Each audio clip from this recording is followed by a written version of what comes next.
buhay ng bagong kasal. Kitang-kita yung pagmamahalan nila. At saksi tayo, yan. Ay, parang yan, ang bilis. Parang pwede ko ulit.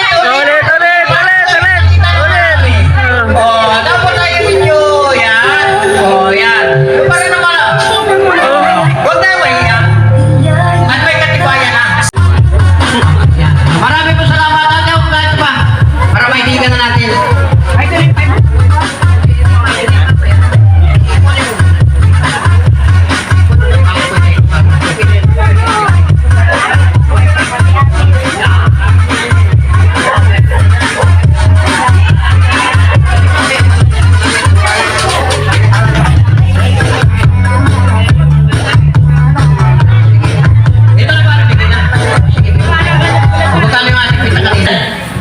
Sige. Ganito ha. Paano ko mag-asulit sa iyong asawa? Baka sabihin mo ha, naitong kurta. Ba hindi ganun? Ha? Ano ba tawag mo sa kanya? Bahala ka. Turuan lang kita. Kung ang tawag mo yung mahal, sweetheart, bahala ka. Pero ganito, sasabihin mo dapat. Kung mahal, isinusulit ko sa iyo ang hanap buhay natin sa araw na ito. Dapat, kaingatan mo mahalin. Tapos mamaya, turuan kita kung paano kumasagot ha. Hindi baka sabihin mo, ay, akin na yan. Hindi ganun ha. Alam mo na, bahala ka ha. Hindi ko alam kung anong tawag mo. Kung mahal o sweetheart. Bastang isinusulit ko sa iyo ang kita natin sa araw na ito. At sana, ay pakaingatan mo. Mamaya, may sasabihin ako sa iyo ha. Kung paano ka sasagot sa kanya. Pagka sabihin mo, ay, di, ayos na ito. Ano ha? Sige.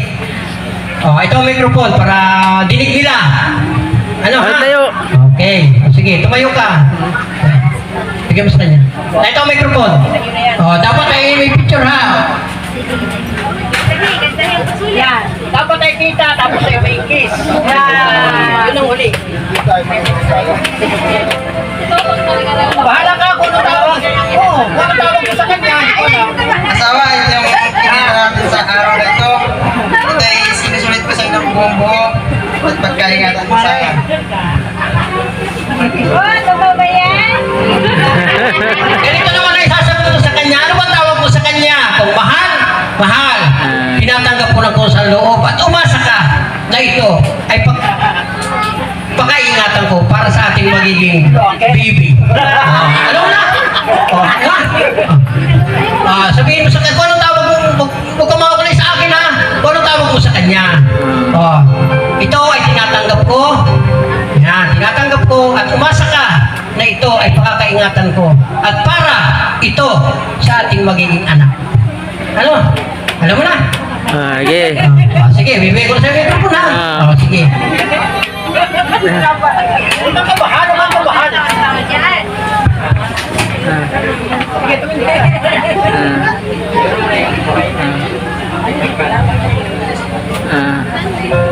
Ano ba kung tawag?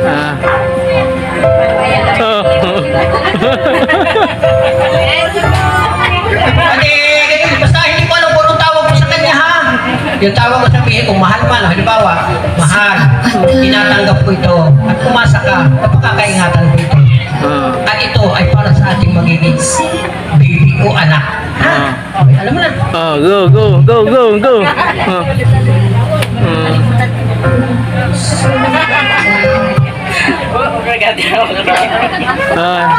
Sige, go.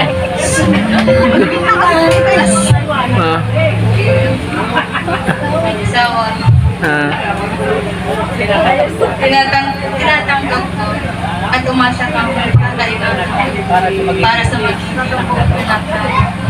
Tapos ay kiss niya.